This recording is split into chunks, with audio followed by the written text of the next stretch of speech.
안녕하세요. 롤러코스터 인생을 살아온 60대 여성입니다.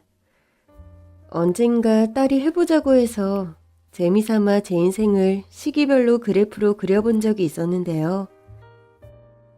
이를테면 내 인생에서 가장 행복했던 순간과 슬펐던 순간을 점으로 찍고 그걸 그래프로 그려보는 거였어요. 대체로 다 그럴 테지만 제 인생은 오르막과 내리막의 경사가 너무 가팔라서 아찔하더군요. 천정에서 바닥으로 가파르게 떨어졌다가 다시 올라가는 놀이동산 청룡열차 같은 제 인생 이야기를 해보려고 합니다. 여러분도 저와 함께 안전벨트 단단히 매어주시고요. 그럼 제 인생 열차 출발합니다. 저의 어린 시절은 더할 나위 없이 부유하고 풍족했습니다. 건설업을 하셨던 아버지는 언론에 얼굴이 알려진 유명한 기업가이자 재력가로 귀족 같은 분이셨습니다. 워낙 부유한 집안이었던 터라 집 또한 으리으리했습니다. 대대로 집사처럼 집안일을 봐주는 아저씨와 운전을 해주는 기사님, 그리고 저를 돌봐주시는 보모가 계실 정도였어요. 저는 그분들을 아저씨나 이모라고 불렀어요. 아빠 회사 부하 직원들도 종종 집으로 찾아왔는데 저를 마치 공주님 대하듯 해주셔서 저는 진짜 동화 속의 소공녀처럼 자랐답니다. 하지만 정서적으로는 결핍이 많았습니다. 아빠는 너무 바빠서 얼굴 보기가 어려웠고 엄마는 병색 짙은 얼굴로 대부분 침대에 누워 계셨습니다. 한 번씩 아빠가 집에 계시는 날은 너무 불편하고 어색했습니다. 그것보다 오싹할 정도로 무서웠던 것 같네요. 아빠 성격이 보통이 아니었거든요. 소시오패스가 의심될 정도로 무정한 냉혈한이었습니다. 상대가 마음에 들지 않으면 시간과 장소를 가리지 않고 역정을 내셨는데 그게 참 인간 모독적이었어요. 차렷! 열중샷! 차렷! 열중샷! 어쭈 정신 못 차리지 어? 내가 당신들 월급 주는 이유가 뭔데? 이런 거 하나 해결을 못해? 내가 니들 따까리냐 니들이 내 따까리냐? 주제 파악들 좀 해. 아이 빡쳐. 아빠가 얼차려를 시키던 중 열중 쉐어를 하고 있는 아저씨들 얼굴을 향해 주먹을 풀스윙으로 날렸어요. 아저씨들이 태풍에 빗자루가 날아가듯 우르르 넘어졌어요. 그리고 잽싸게 다시 제자리로 일어서서 열중 쉐어를 했습니다. 이런 광경을 지켜봐야 했던 저는 아빠를 몹시 무서워했습니다. 그럴 때면 늘 보모 뒤에 숨었던 것 같아요. 아유, 우리 애기씨 왜 이렇게 떨어요? 우리 엄마 방에 가볼까요? 같이 산보 나가실 수 있나 물어볼까요? 응, 좋아. 보모 이모는 아픈 엄마를 대신해서 엄마 역할도 해주고 식사나 빨래 같은 집안일도 맡아서 해주셨어요.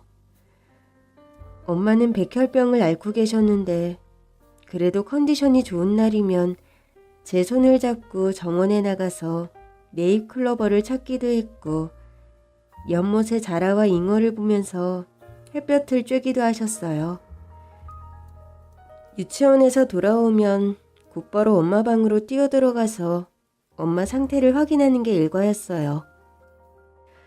제가 유치원을 다닐 때만 해도 유치원은 귀족 학교라고 불릴 정도로 흔하지 않았습니다.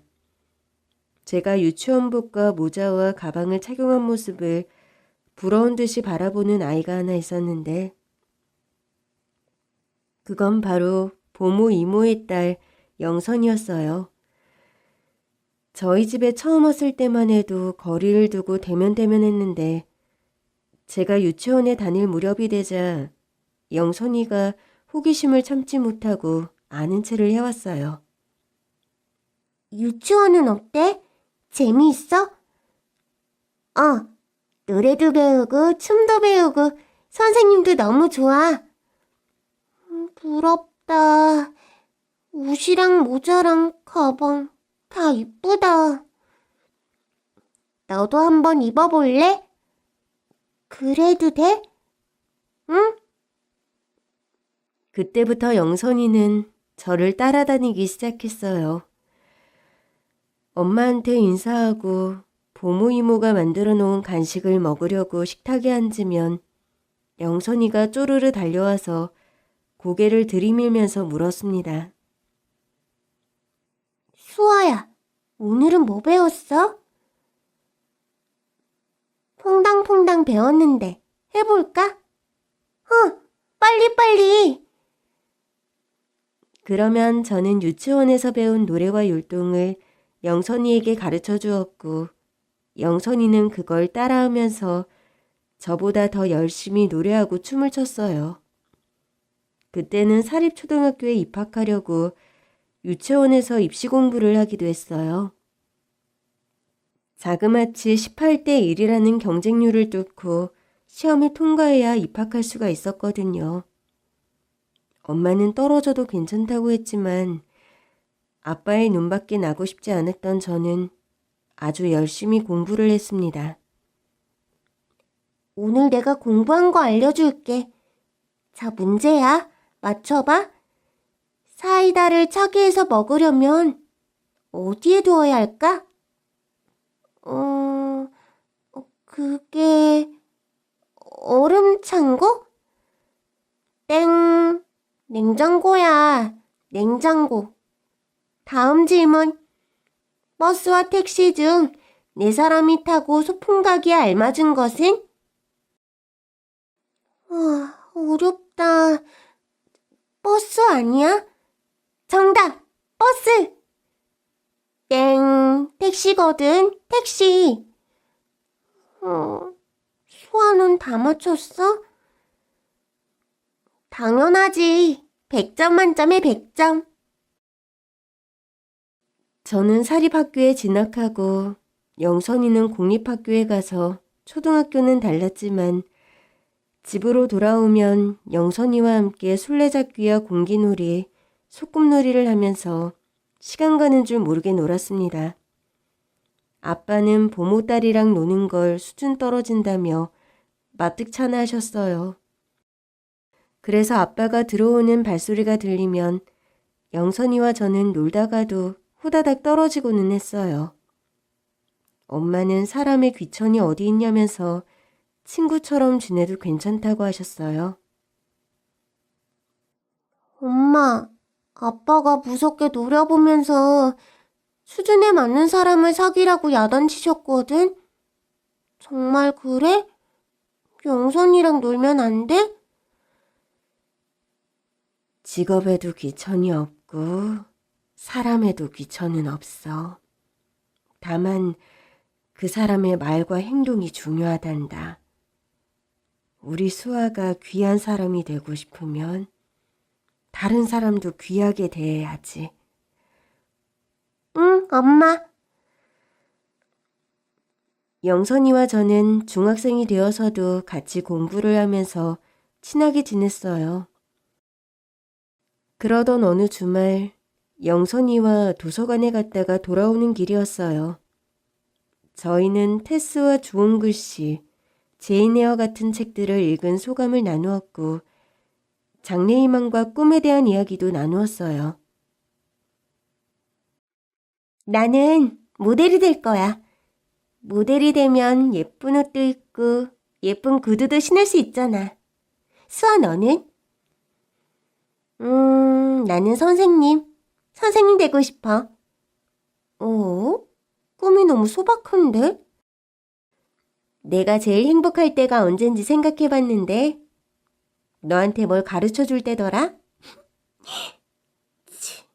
너 지금 나 깔본 거지? 나 공부 못한다고? 아니야. 집으로 가는 길 내내 웃음이 끊기지 않았습니다. 그때만 해도 신호등이 많지 않았던 시절이라 저희는 무단횡단을 많이 했던 것 같아요. 둘이 손잡고 2차선 도로를 건너는데 갑자기 자동차 한 대가 저희를 향해 돌진해 왔어요. 머릿속으로는 잽싸게 피해야 한다. 마음은 이미 도로 넘어 길가로 건너가 있는데 제 몸이 전혀 움직이지 않았어요. 제 두 발을 강력본드로 길바닥에 붙여놓은 것처럼요. 이러다 저 차에 치이겠다 싶었던 그 순간 누군가가 저를 확 밀치는 바람에 제 몸이 옆으로 나가 떨어졌어요. 끼익 하는 타이어 마찰음과 동시에 정신을 차리고 보니 영선이가 그 차와 부딪혀서 쓰러져 있었어요.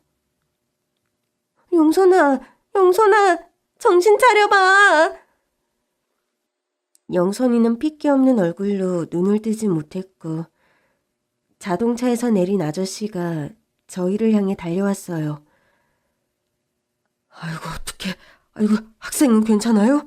학생 먼저 차에 타요. 이 학생은 내가 태울 테니 병원부터 갑시다.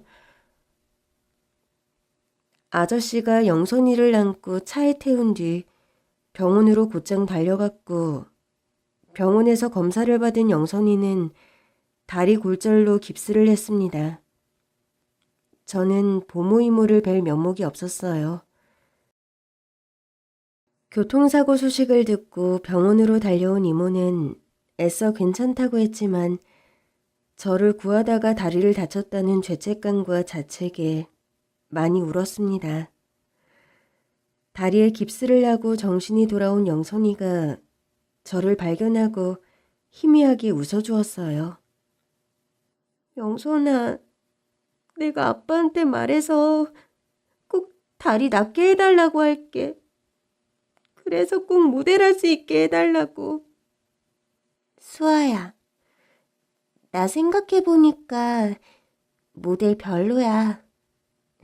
사실 키도 크지 않은데 그냥 폼 잡으려고 했단 말이야. 신경 쓰지 마. 아니야. 분명 넌 다리가 다 나을 거고 모델 워킹을 할 정도로 키가 클 거야. 저는 영선이의 손을 꼭 잡아주었습니다. 그날 이후 저희는 더 가깝게 지냈어요. 영선이와 보모 이모는 저에게 가족이나 다름없었습니다. 고등학교에 입학하고 얼마 뒤 엄마가 돌아가셨어요. 지금이야 암 수술과 치료가 감기 치료처럼 일반화되고 완치율도 높지만 그때 그 시절만 해도 암에 걸리면 생존율이 그리 높지 않았습니다. 아빠가 최고의 의술을 자랑하는 명의에게 엄마 치료를 맡기셨다고 해도 인명은 제천인지라 저희 뜻대로 엄마의 수명이 길지는 못하셨습니다. 어려서부터 각오해왔던 일이었지만 막상 엄마가 돌아가실 무렵 그 사실을 인정하고 싶지 않아서 방황을 많이 했어요. 학교 가는 척 나와서 기찻길을 걷다가 돌아가기도 했고 아빠 몰래 아빠 위스키를 마셔보기도 했습니다. 그때 저를 잡아주었던 사람이 또 영선이었습니다. 네 엄마가 지금 네 모습을 보면 마음이 어떨 것 같아? 학교 빼먹고 술 진탕 마시고 해롱거리는 딸 두고 어떻게 눈을 감으시겠니? 뭐? 네가 뭔데 날 가르치려고 들어. 넌 엄마가 건강해서 몰라. 네가 내 마음을 알아? 바보야. 나도 아빠 없어. 나는 뭐 우리 아빠 안 보고 싶은 줄 알아? 나도 우리 아빠 보고 싶어. 그래도 참는 거야. 저는 결국 울음이 터졌고 영선이가 저를 감싸 안으며 달래주었습니다. 나는 어려서 아빠한테 작별 인사도 못했어. 근데 넌 할 수 있잖아. 엄마 마음 편하게 가실 수 있도록 잘 보내드리는 거. 그거 네가 지금 할 수 있는 일이잖아. 안 그러면 나처럼 계속 후회하게 된단 말이야.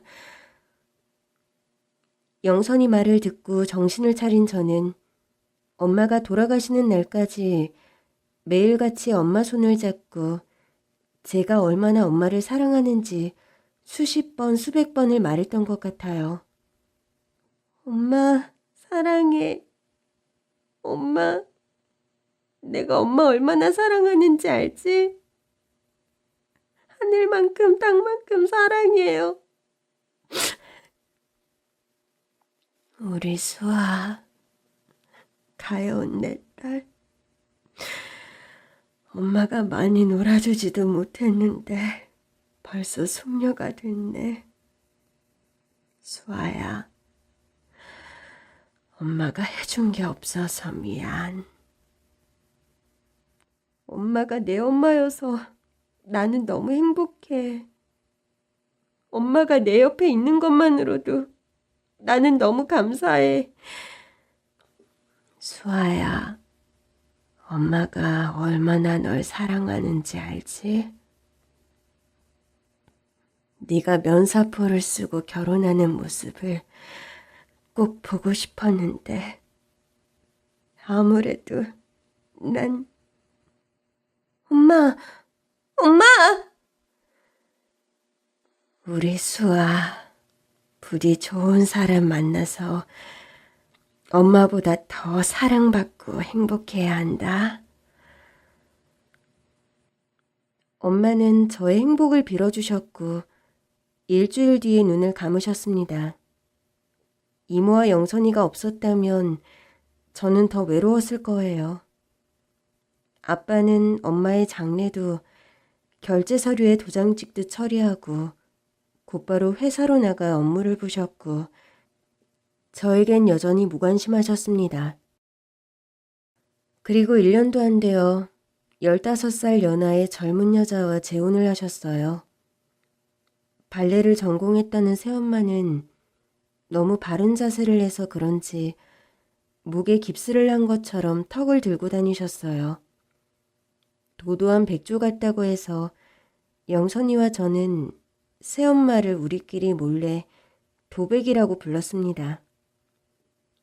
보모 모녀와 사이좋게 지내는 모습을 새엄마는 눈의 가시처럼 여겼어요. 새엄마가 기선제압을 하려고 이모에게 괜한 트집을 잡을 때마다 제가 나서서 이모 편을 들고 변명해 주었거든요. 아줌마, 이거 아줌마가 빨았어요? 네, 빨래통에 들어가 있길래 제가 돌렸는데요. 뭐가 잘못됐나요? 이건 드라이 클리닝 하라고 일부러 따로 걸어둔 건데 그걸 세탁기에 넣고 돌리면 어떡해요? 머리가 돌인가 정말? 아니, 저는 빨래통에 들어가 있길래 착각을 했네요. 죄송합니다. 헐, 이 아줌마가 어디서 거짓말이야. 그럼 블라우스가 발이 달려가지고 제 발로 들어갔단 말이에요? 새엄마 블라우스 아빠가 빨래통 안에 넣은 거예요. 지저분하게 세탁기 위에 걸쳐져 있다고 화내시면서요. 저희 집에 드라이 맡길 옷은 드레스룸에 있는 바구니에 따로 담아두는데 모르셨어요? 아, 아빠가 얘기 안 해주셨나 보네요. 세탁기에 넣을 옷만 빨래통에 두니까 이모가 따로 체크하지 않은 거예요. 헐, 그래도 척 보면 몰라? 눈은 뭐 장식이야? 이게 드라이 할 건지 세탁기 돌릴 옷감인지 그것도 구분이 안 돼? 그러니까 새엄마가 구분해서 넣어주시면 되잖아요. 이모가 빨래만 하는 것도 아니고 일이 좀 많아요? 뭐라고? 야, 너 말 다 했어? 아휴, 아닙니다. 사모님, 제가 죄송해요. 앞으로는 단단히 잘 챙겨보고 돌릴게요. 용서해 주세요.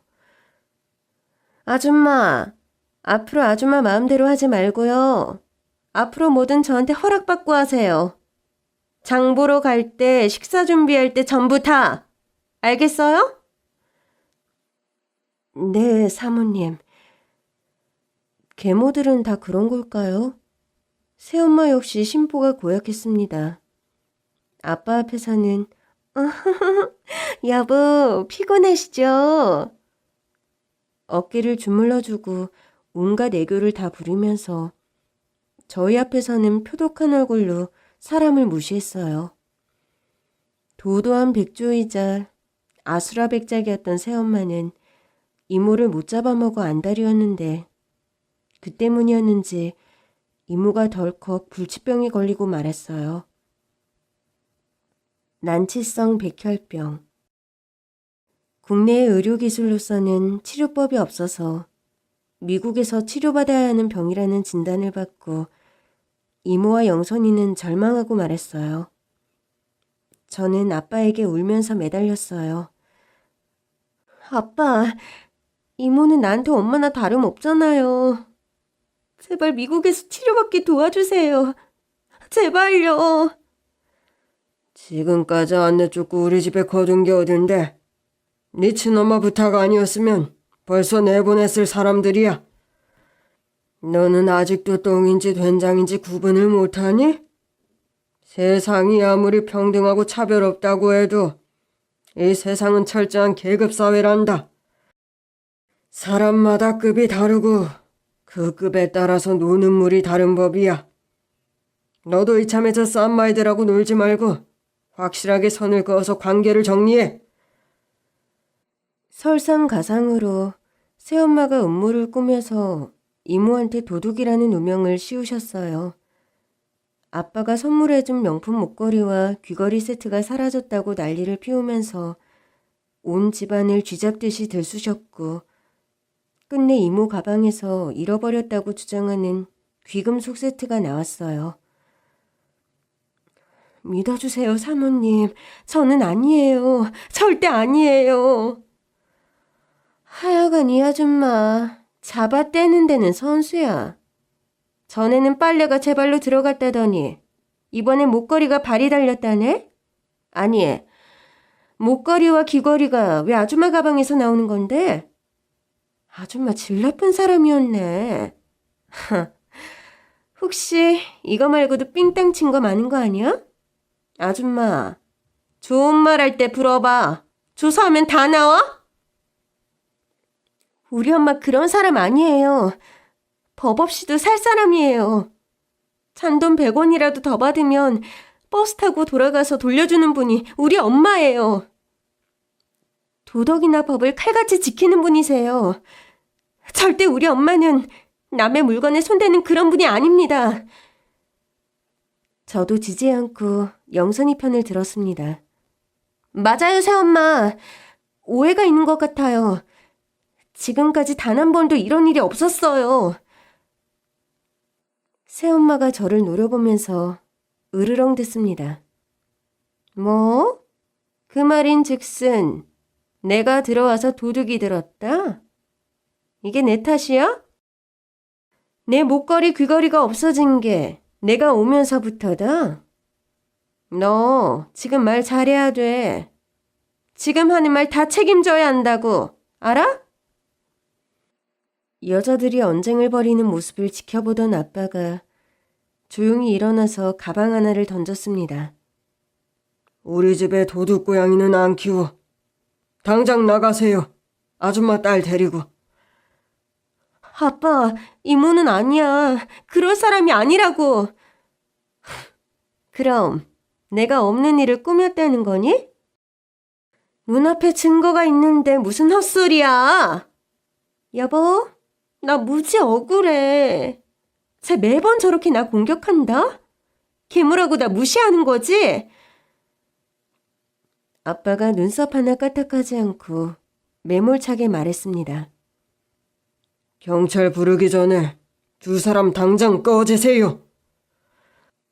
저는 아버지를 붙잡고 울며 불며 눈물로 호소를 했건만 아버지는 눈썹 하나 까딱하지 않으셨어요. 제가 3살 때부터 15년을 가족처럼 저를 돌봐주시고 집안 살림을 해오셨던 이모와 저에겐 친구이자 자매나 다름없는 영선이가 무일푼으로 쫓겨나는 걸 보고만 있었어요. 만일 CCTV 카메라가 있었다면 당장 녹화 영상을 돌려보자고 했을 텐데 아쉽게도 그때는 상용화되기 전이었어요. 저에겐 아무런 힘이 없다는 걸 알고 좌절했습니다. 그날부터 저는 죽기 살기로 단식 투쟁을 했어요. 첫날은 힘들었지만 이틀 사흘이 지나면서는 물만 마셔도 참을만 했어요. 그렇게 열흘이 넘도록 학교도 가지 않고 식음을 전폐하고 있으니 아빠가 저희 집 주치의를 모시고 와서 링거를 맞게 하고는 제 요구를 들어주셨어요. 우리 집에 도둑을 들일 수 없다. 대체 네가 원하는 게 뭐냐? 아빠, 더도 덜도 말고 딱 2억만 빌려주세요. 제가 나중에 돈을 벌어서 갚을게요. 2억? 네가 그렇게 큰 돈이 왜 필요해? 묻지는 마세요. 그냥 주세요. 꼭 갚겠습니다. 저는 아빠에게 단식으로 빌린 돈 2억을 영선이 이름으로 만든 통장에 저금을 했어요. 그리고 영선이를 만나 2억이 든 통장을 도장과 함께 영선이에게 주었습니다. 영선아, 너네 엄마 건강은 어떠셔? 아직은 크게 모르겠어. 너는 어때? 엄마도 나도 네 걱정이야. 우리도 없는 집에서 그 악마 같은 여자와 있을 널 생각하면 정말 치가 떨린다. 그냥 입 닫고 눈 닫고 왔다 갔다 해. 그나저나 지금 지내는 집은 어때? 삼촌 댁이라고 했나? 아니, 큰이모 집. 큰이모가 잘해주셔. 걱정 마. 그래도 눈치 보이지? 그건 좀 그래. 사실 나 밥도 조금씩 먹고 맛있는 반찬도 남아야지 먹는다? 아무도 뭐라고 안 하는데 희한하게 눈치가 봐지더라. 이거 받아. 엄마가 계셨으면 분명히 퇴직금처럼 주셨을 거야. 이게 뭐야? 동그라미가 몇 개야? 야, 너 이 돈 어디서 났어? 이 몸이 단식으로 얻어낸 거야. 미국에 가면 너네 엄마 수술 받을 수도 있다며. 그렇다고 이렇게 큰 돈을...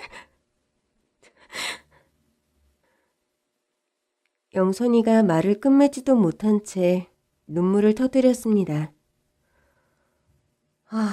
그나저나 큰일이다. 너 영어는 좀 하니? 미국에 엄마 데리고 병원까지 갈 수 있으려나? 내가 따라가야 하는데 그건 무리겠지? 야, 이래봬도 나 영어 점수 좋거든? 토플 점수도 꽤 좋다고. 알았어. 너만 믿는다. 우리 이모 다시 건강한 모습으로 볼 수 있게 네가 최선을 다하도록. 고마워, 수아야. 이 은혜를 평생 잊지 않을 거야. 진짜야, 약속해. 영선이는 새끼손가락을 걸고 도장도 찍고 복사까지 하면서 눈물이 그렁한 얼굴로 웃어 보였습니다. 이게 영선이를 본 마지막 모습이에요. 그로부터 5개월 뒤 영선이와 이모가 미국에 잘 도착했다는 편지를 받았고 뉴저지에 두 사람이 살 집을 구했다는 소식까지 들었어요.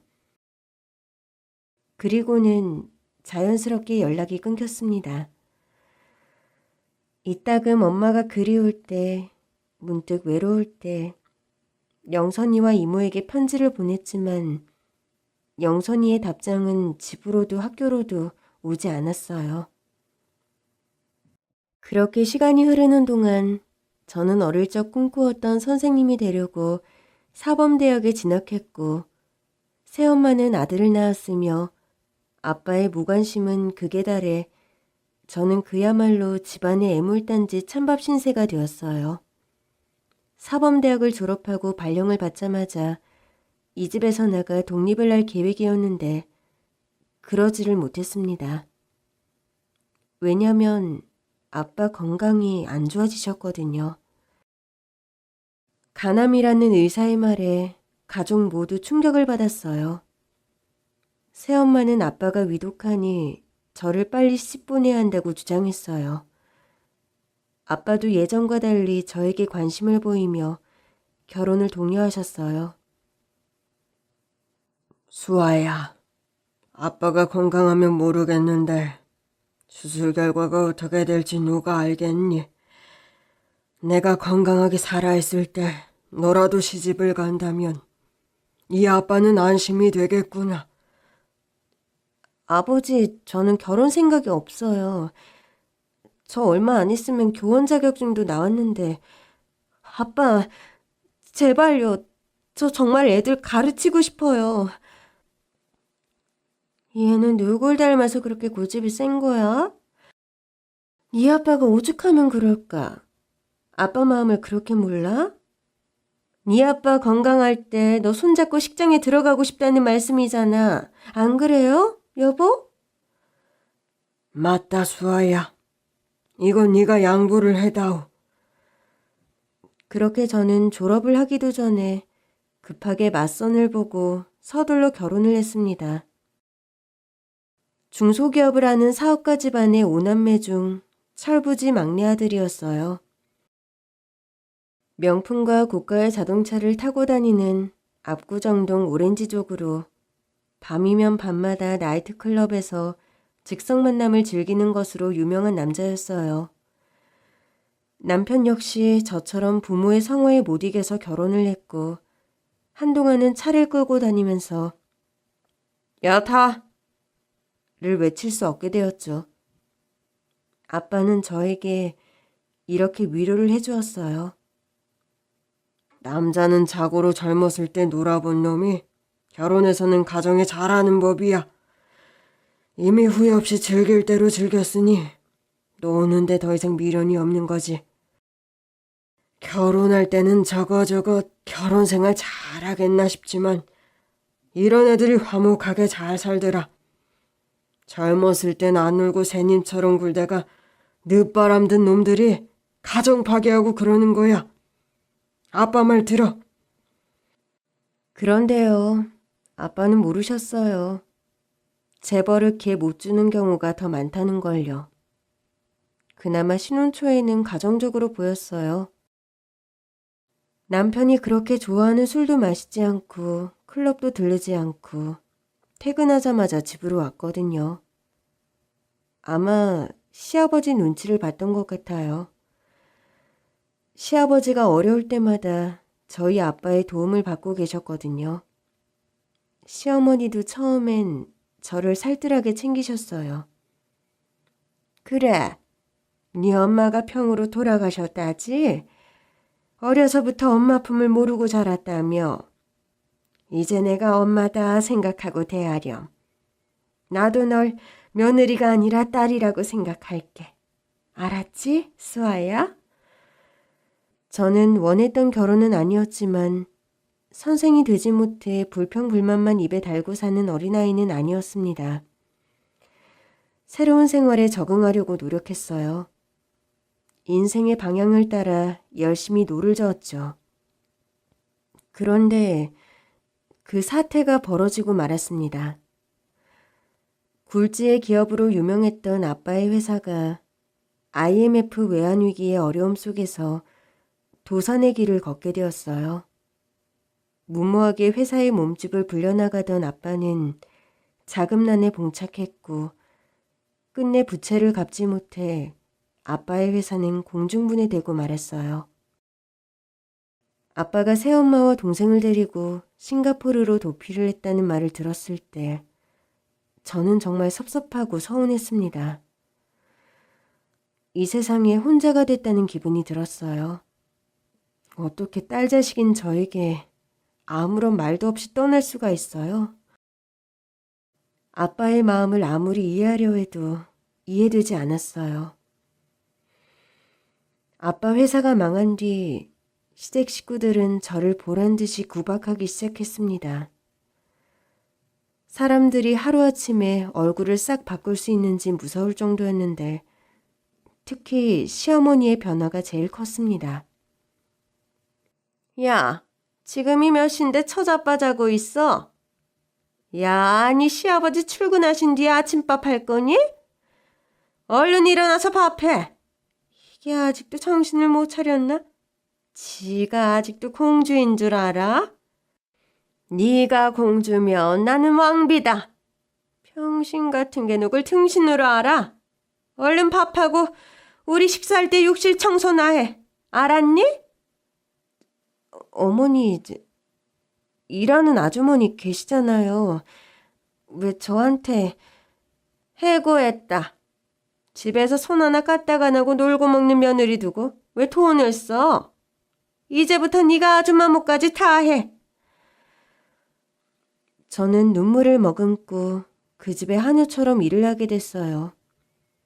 저를 딸같이 귀하게 여기겠다던 시어머니가 제일 먼저 배신을 때린 뒤 남편도 예전의 바람기가 더 심해졌어요.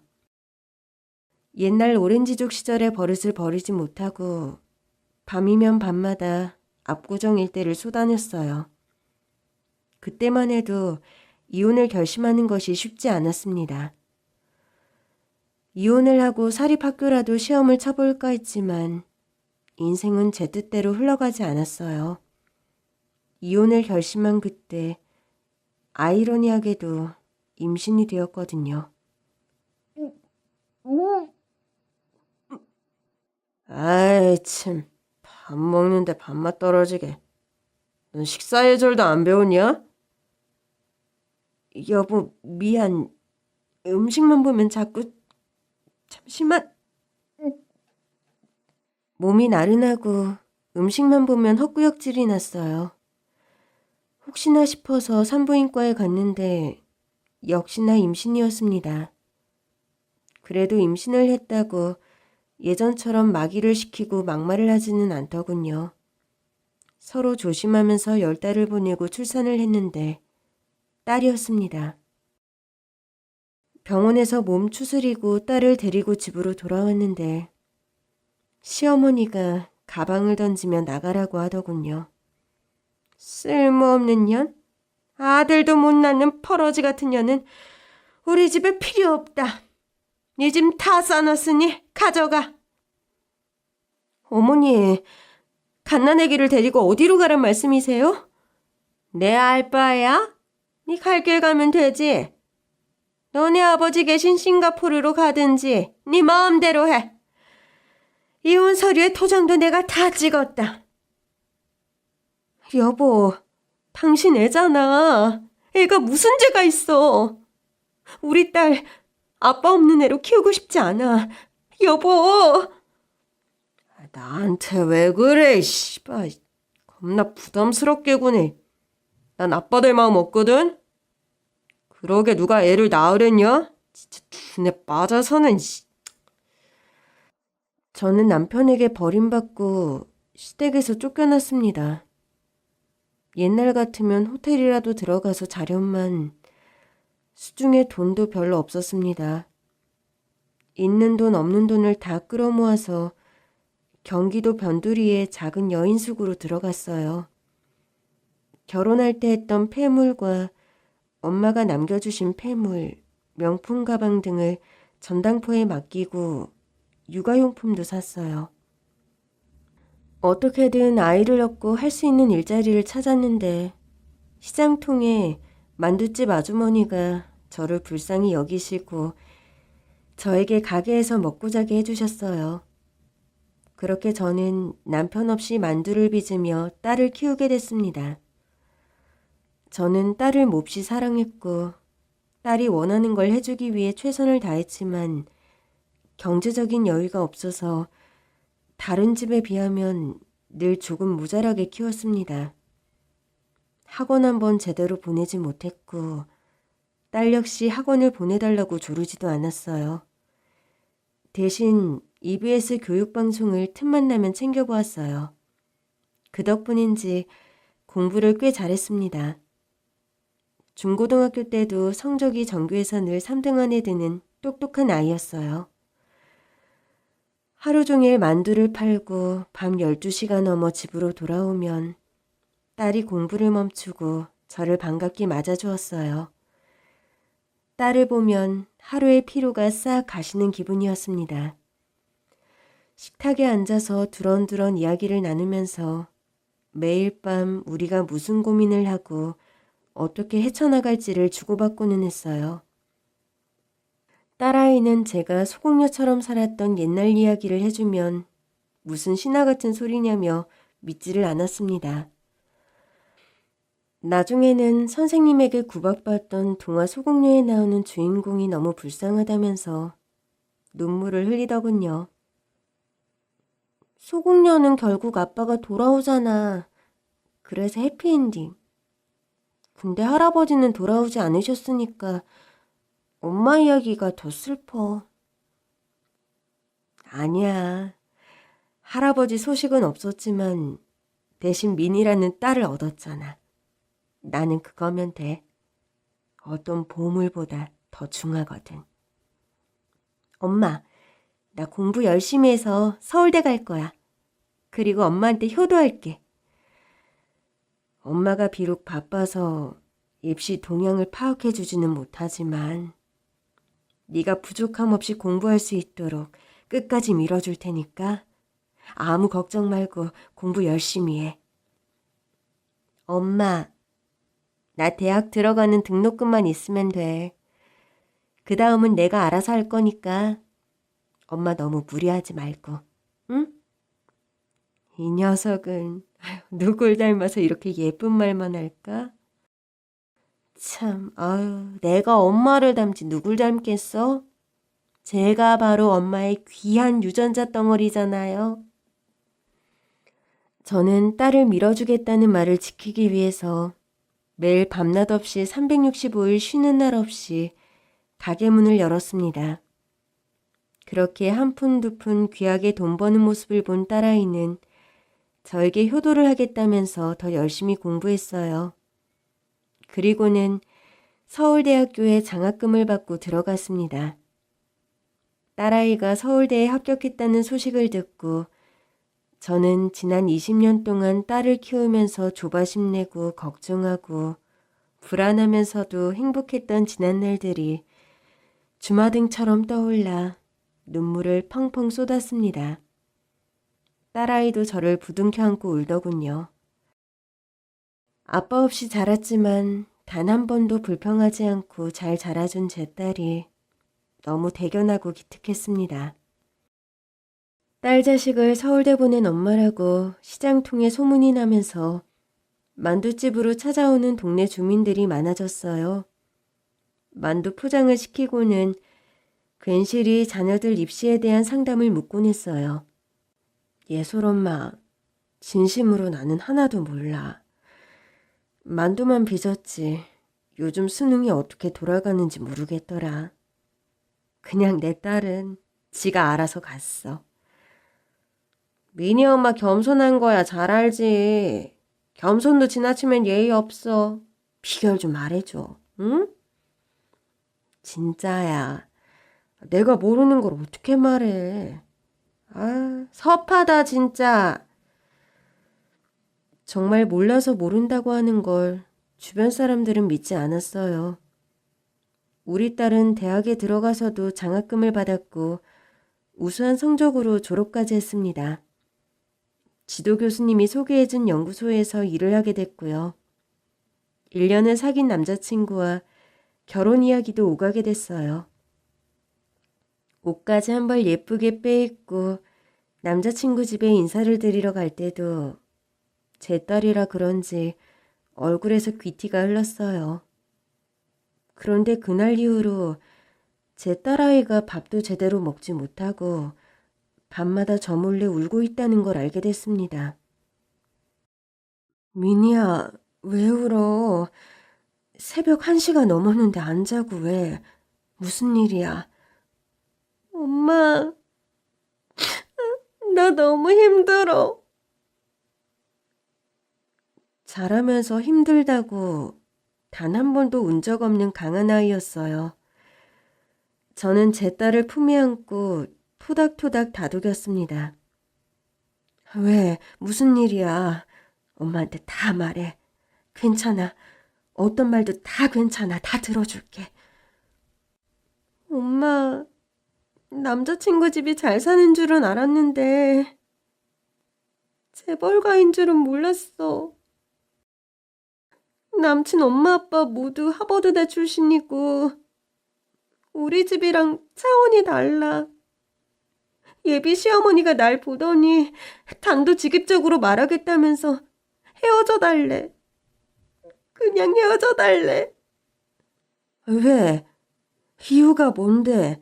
이유나 들어보자 그러지.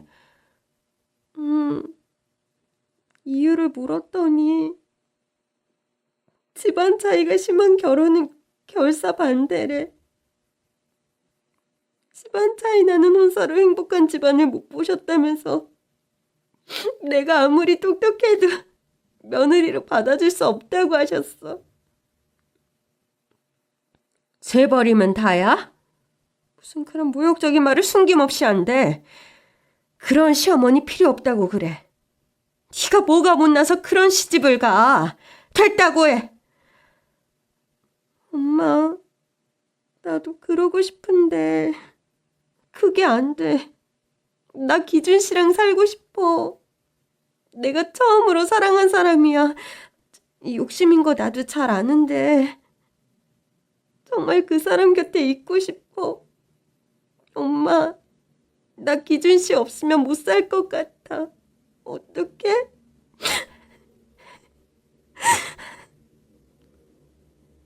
딸아이는 식탁에 엎드린 채 팔에 얼굴을 묻고 울었습니다. 다른 이유도 아니고 집안 때문에 결혼을 못한다니 이건 다 제 탓인 것만 같아서 심장이 미어졌습니다. 이 세상에서 제일 소중한 내 딸을 위해서 저는 못할 게 없는 사람입니다. 그냥 이대로 포기할 것인가 아니면 못 먹어도 고라던데 이왕 이렇게 된 거 이판사판으로 찾아가서 단판을 지어야겠다고 생각했습니다. 날이 밝는 대로 곱게 화장을 하고 결혼식마다 입고 나가는 정장을 입고 구두를 신고 시내로 나갔습니다. 예전에 딸아이에게서 들었던 갤러리로 찾아갔습니다. 그곳이 남자친구 엄마가 운영하는 곳이라고 하더군요. 여기 관장님 어디 계세요? 관장님 사무실에 계신데요. 약속하고 오셨나요? 아니요. 김민희님 엄마라고 하면 아실 텐데요. 네, 잠시만요. 저는 2층에 있는 관장실로 안내를 받고 들어갔어요. 저를 보고 일어서는 관장을 향해 정중하게 인사를 했어요. 제가 민희 엄마 되는 사람입니다. 갑작스럽게 송구합니다만 제 딸 일로 드릴 말씀이 있어서요. 네, 거기 앉으세요. 관장은 아주 사무적으로 응대하고 직원에게 커피를 부탁하더군요. 직원이 놓고 간 커피를 앞에 두고 예비 사부인과 마주 앉았습니다. 고생이라고는 해본 적 없어 보이는 재벌집 사모님이었습니다. 옷차림은 세련됐고 몸집은 단아했습니다. 기품 있는 모습에 벌써 주눅이 들었어요.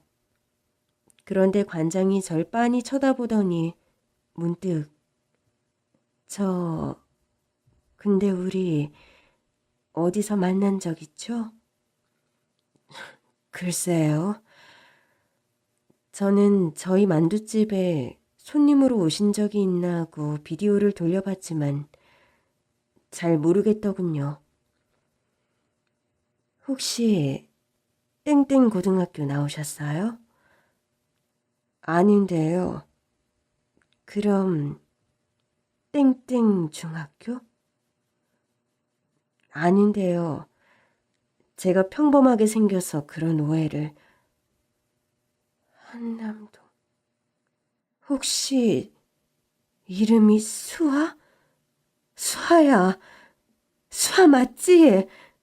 내 친구 수아 맞지? 그런데 어? 그래 나야 나. 영선이야, 박영선.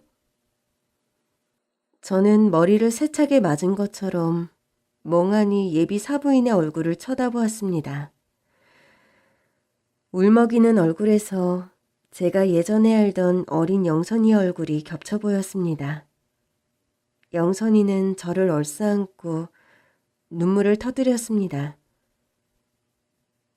수아야, 이게 어떻게 된 거야? 네가 왜 여기 있어? 왜 만두집을? 어떻게 된 거야? 저는 지금까지 살아온 지난 이야기를 담담하게 들려주었어요. 아빠의 사업이 망하고 시댁에서 구박을 받으면서 지냈던 암울했던 시절과 딸을 낳자마자 바람을 피우던 남편에게 버림받고 내쫓겼던 이야기를 들려주었습니다. 그 핏덩이를 키우기 위해서 만두집에 의탁해서 살아왔던 이야기도 함께 해주었습니다. 영선이는 기가 막힌 듯 이야기를 듣는 내내 우느라 얼굴은 눈물 범벅이 됐습니다. 나는 당연히 네가 교사가 됐을 거라고 전국의 교육청이랑 교육청을 다 찾아다니며 수소문했는데 당연히 교장 선생님이 됐을 거라고 여겼거든. 이렇게 가까운 곳에 두고 못 찾았다니. 수아야, 미안해. 미안해. 네 이야기 좀 해봐. 너는 어떻게 된 건데 왜 연락이 끊겼니? 나는 몇 번이고 편지를 보냈는데. 정말? 우리가 이사를 가는 바람에 네 편지를 못 받았나 봐. 담당 의사의 권유로 엄마가 병원을 옮겼거든. 네가 마련해준 돈으로 엄마는 수술을 받고 완쾌하셨어. 엄마는 네 은혜를 갚겠다고 코리아타운에서 수아라는 이름의 한식당을 차렸는데 그게 대박이 나면서 형편이 폈고 살만해졌지. 너 하버드 대학교 나왔다며. 진짜 대단하다. 너희 때도 그랬을 거야. 너도 알다시피 한국 애들이 수학에 강하잖아. 나는 영어도 곧잘해서 성적도 우수한 편이었어. 봉사활동이며 특별활동도 빠지지 않고 부지런히 했더니 하버드 대학에서도 입학 통지서가 날아왔지 뭐야. 진짜 열심히 공부했다. 거기서 유학 온 한국 남자를 만나 연애를 했는데 그 남자가 알고 보니 재벌 2세지 뭐야.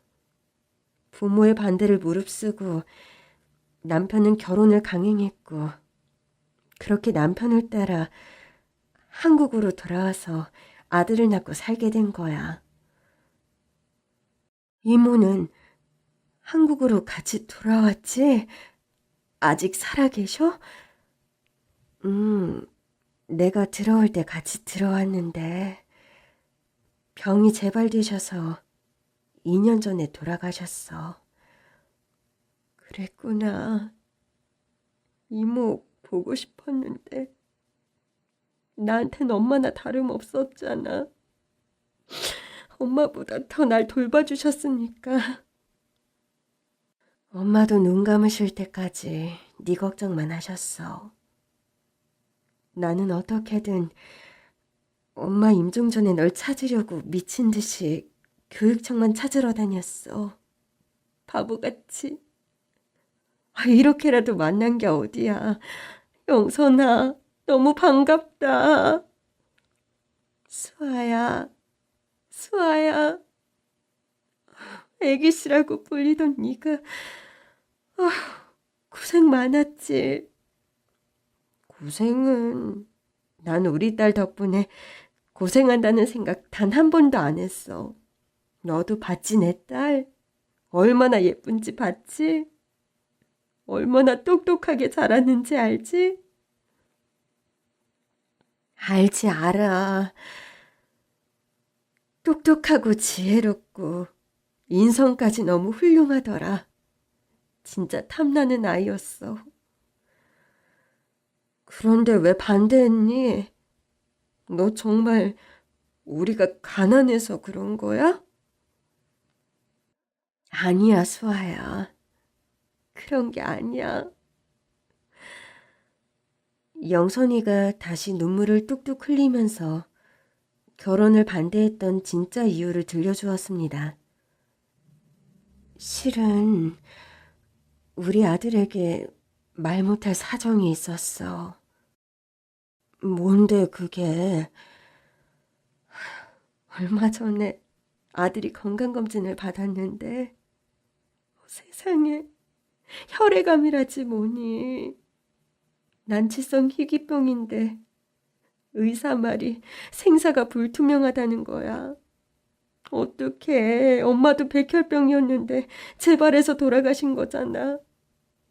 아들도 시한부 인생이라니 억장이 무너지더라.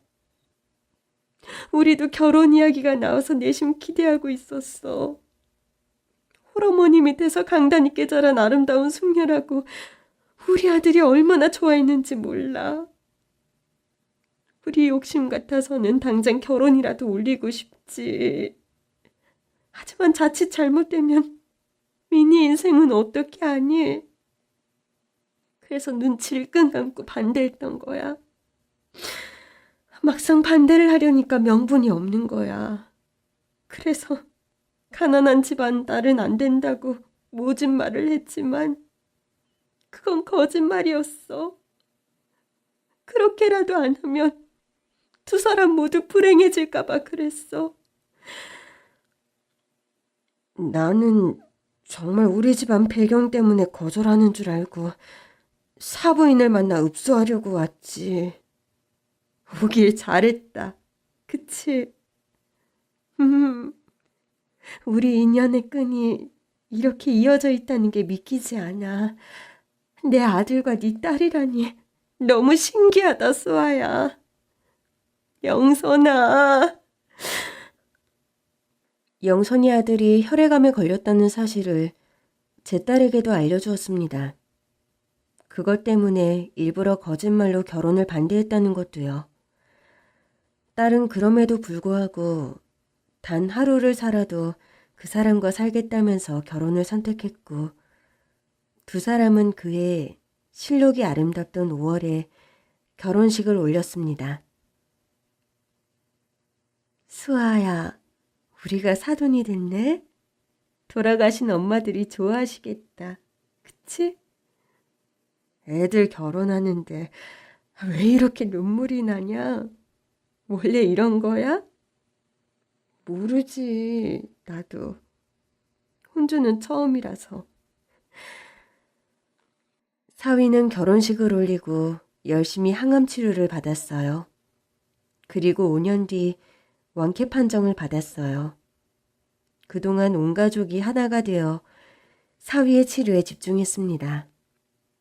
누구보다 지아비의 건강을 챙기는 딸의 노고는 눈물겹도록 감동적이었어요.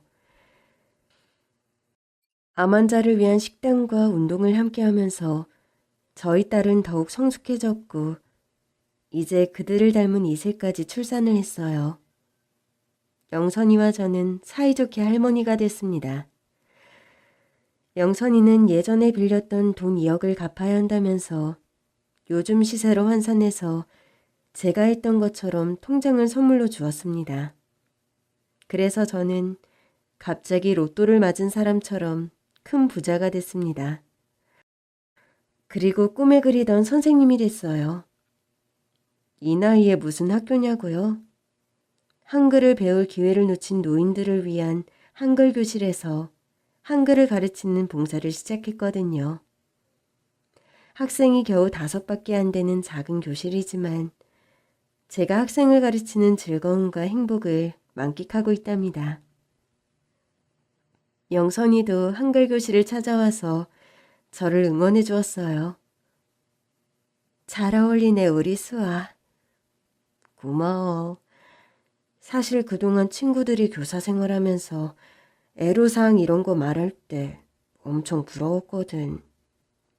그런데 진짜 수업할 때마다 긴장되는 거 있지? 넌 정말 잘 가르칠 거야. 내가 알잖아. 너의 첫 번째 학생이 나였던 거 알지? 어? 언제? 갑자기 영선이가 동요를 부르면서 율동을 시작했습니다. 예전에 제가 유치원에서 배우고 영선이에게 가르쳐줬던 그 노래와 율동을 아직도 기억하고 있었어요. 와, 너 진짜 머리 좋구나. 그걸 아직도 기억하고 있었어? 나도 다 까먹었는데? 나 너가 그때 너무 부러웠잖아. 너는 잊을지 몰라도 나는 어제 일처럼 생생하다야. 네가 입고 있던 유치원복, 모자와 가방까지. 구두도 생각나. 그래? 그럼 나도 같이 해볼까나? 영선이와 저는 그때 그 시절로 돌아간 듯 서로를 마주보고 노래를 부르면서 율동을 따라했습니다. 웃기면서도 눈물이 났어요. 그렇게 영선이와 저는 사돈이자 가족이자 친구로서 함께하고 있습니다.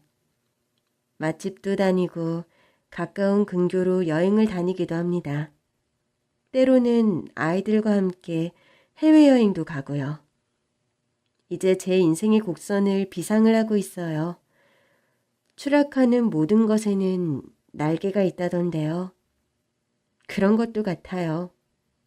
그러니까 우리 희망을 잃지 말아요. 지금까지 제 이야기를 들어주셔서 고맙습니다.